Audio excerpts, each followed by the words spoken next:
अरशद शरीफ कत्ल, गुमशुदा आईफोन का मौमा गहरा, कीनिया इंटेलिजेंस का बयान।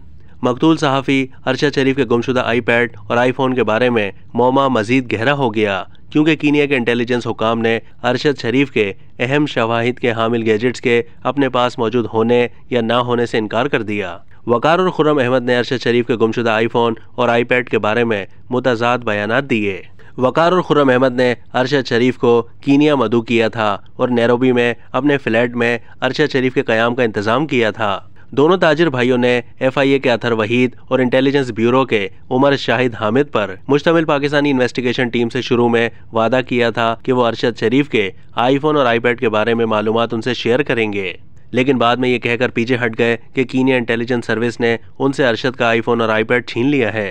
पाकिस्तानी टीम ने जब उनसे पूछा कि क्या उनके पास अरशद का आईफोन और आईपैड है और क्या पाकिस्तान इंक्वायरी में मदद करने के लिए उन दोनों गैजेट्स तक रसाई कर सकता है, तो कीनिया इंटेलिजेंस और पुलिस सर्विसेज ने ताउन करने से इनकार कर दिया और ये तस्लीम करने से भी इनकार कर दिया कि आया उनके पास अरशद शरीफ का आईफोन और आईपैड है या नहीं।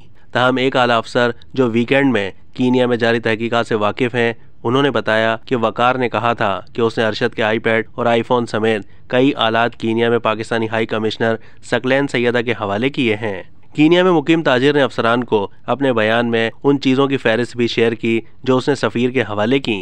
अब तक के लिए इतना ही। मज़ीद मालूमात के लिए डेली जंग के YouTube चैनल को सब्सक्राइब कीजिए।